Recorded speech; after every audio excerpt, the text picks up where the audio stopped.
Buenas noches. Tenemos con ustedes hoy día un capítulo más de farmacología cardíaca. Vamos a hablar sobre los antagonistas cálcicos. Ya hemos hablado de los IECAs, de los ARA2, beta bloqueantes, también antihipertensivos en el embarazo, en la preeclampsia más propiamente dicho, ¿ya? Y ahora nos toca ver los antagonistas cálcicos, en qué situaciones podemos usarlo y cuáles son nuestros fármacos, qué efectos adversos tiene, contraindicaciones y indicaciones, ¿no? Entonces vamos a ver primeramente el mecanismo de acción que tienen estos fármacos. Antagonistas cálcicos o abreviados como ACA, acá. Entonces tenemos acá como ejemplo un esquema de una célula muscular lisa vascular. Por este otro lado tenemos una célula muscular y del nodo sinoauricular cardíaco. Entonces, en nuestro organismo hemos dicho que hay sustancias vasoconstrictoras. Entre ellas son la angiotensina 2, la endotelina y la noradrenalina. Cada uno actúa a sus receptores. La angiotensina 2 actúa en su receptor AT1.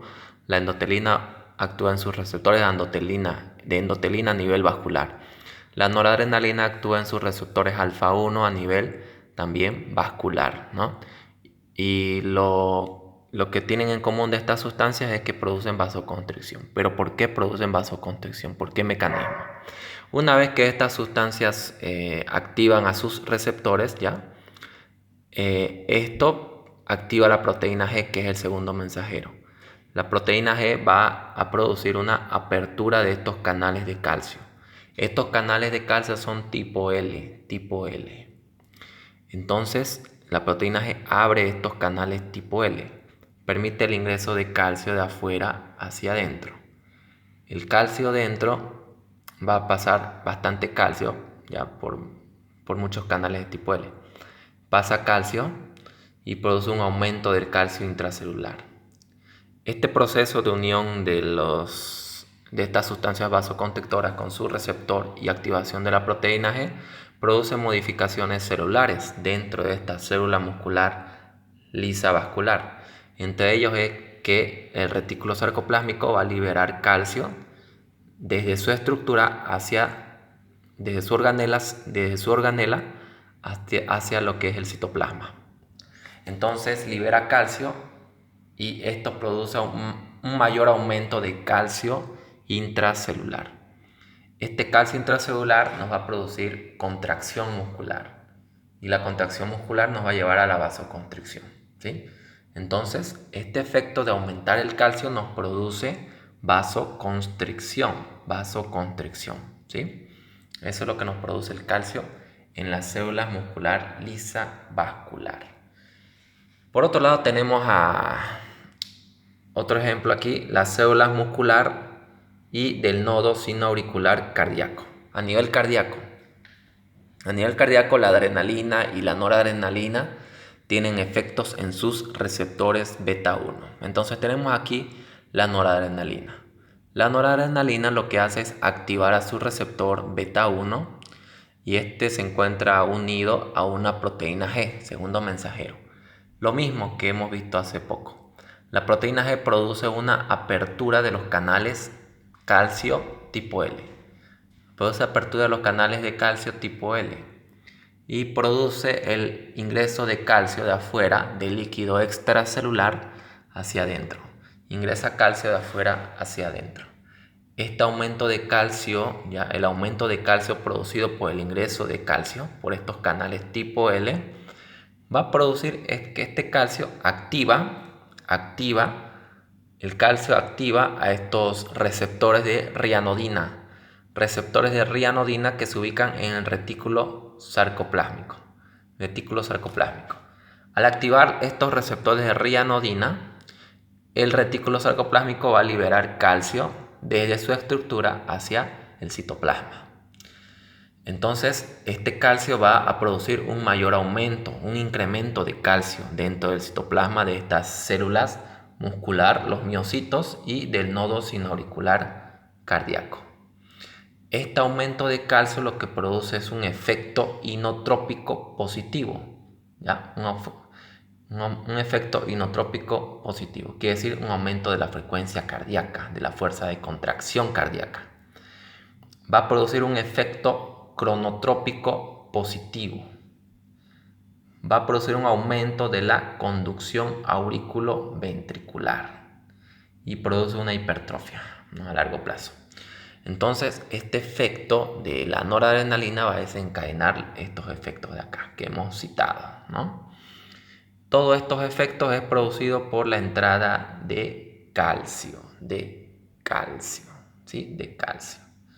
Entonces, esos son mecanismos de acción de los antagonistas cálcicos. ¿Dónde actúan? Entonces, los mecanismos de acción de los antagonistas cálcicos es a nivel, lo que hemos explicado era la fisiología, ¿ya? Lo normal. Ahora la farmacología, el mecanismo de acción. El antagonista cálcico lo que hace es actuar, tiene afinidad y selectividad, ¿ya? Y sensibilidad por estos canales tipo L, ¿ya? Tiene mucha sensibilidad por estos canales tipo L. Entonces los antagonistas cálcicos lo que hacen es permitir la obstrucción, ¿no?, el bloqueo de estos canales de calcio. Bloquean estos canales de calcio, ¿ya?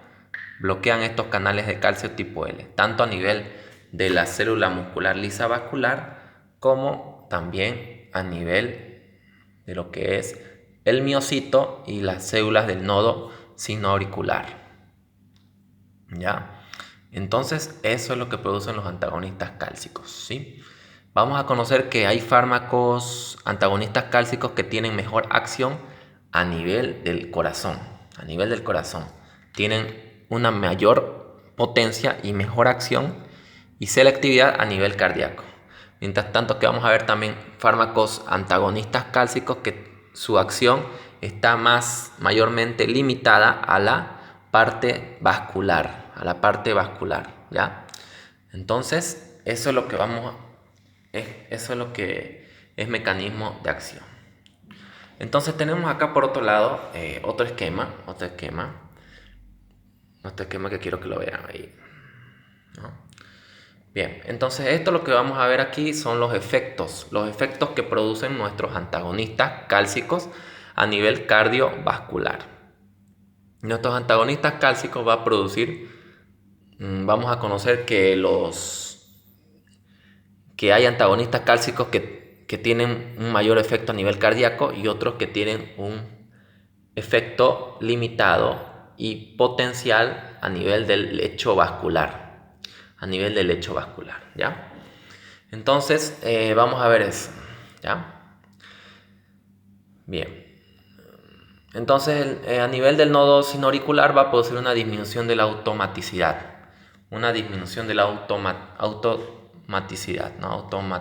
¿No? El automatismo cardíaco, ¿no?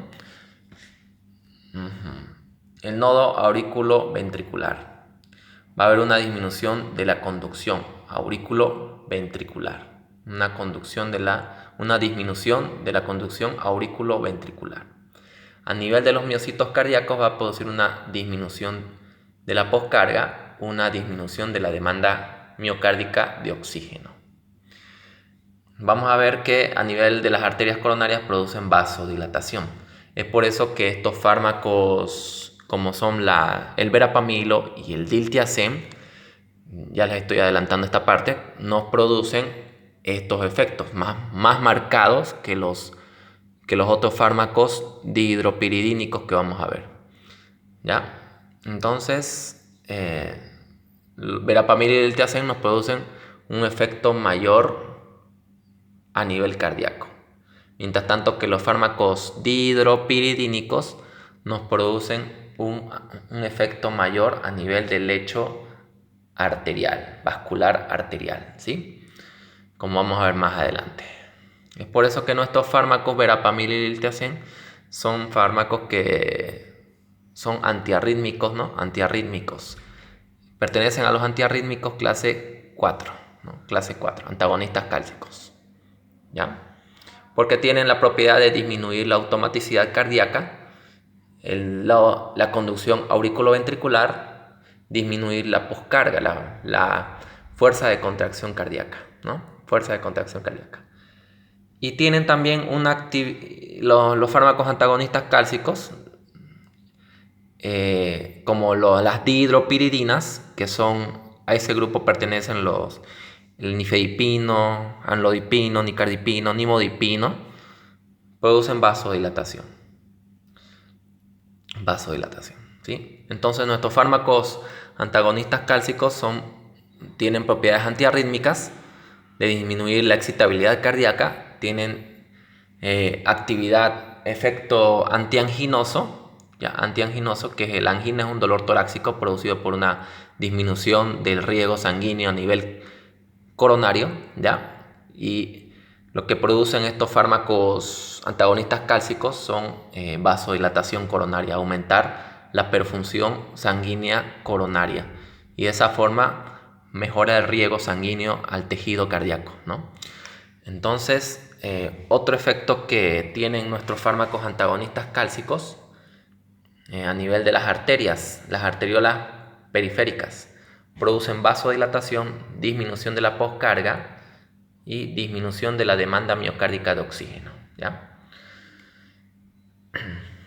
A nivel de las venas es una venodilatación mínima, ¿sí? Una venodilatación mínima.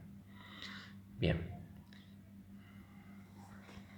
Entonces, ahora vamos a ver que primeramente vamos a hablar de los fármacos antagonistas cálcicos. Definición: son un grupo de fármacos que inhiben selectivamente el flujo de entrada de calcio, ¿ya?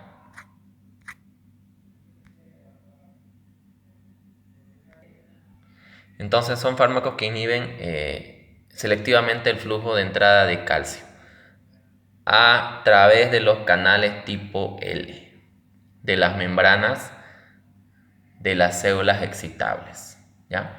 Entonces estos fármacos antagonistas cálcicos producen un antagonismo, ¿no? Bloquean estos canales de calcio, ¿no? Los bloquean estos canales de calcio de las células musculares lisas vascular y de la célula muscular de los miocitos y del nodo sinoauricular, ¿ya?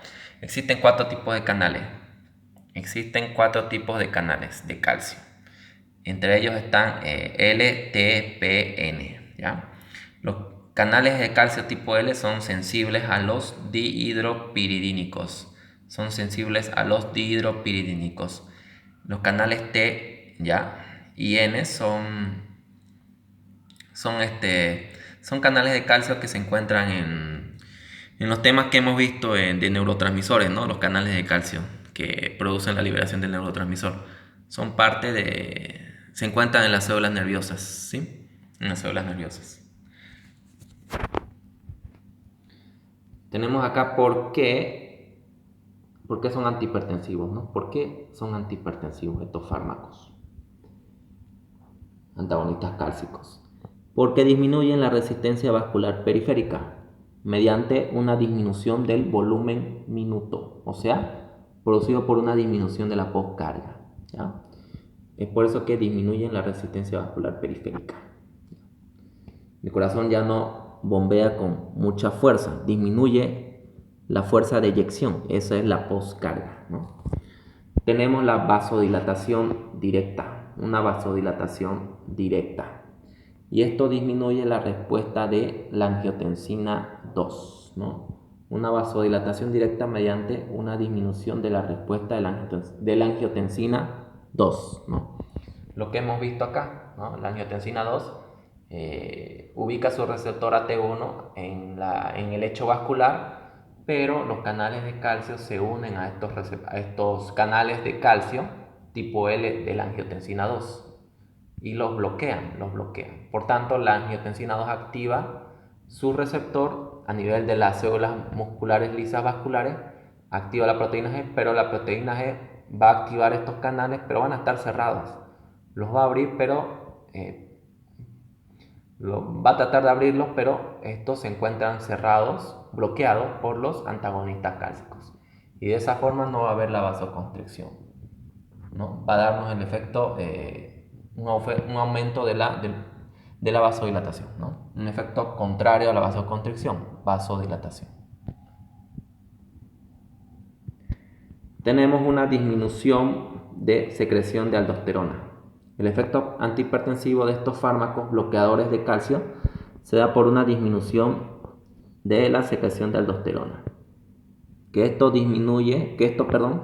Porque requiere calcio para su liberación.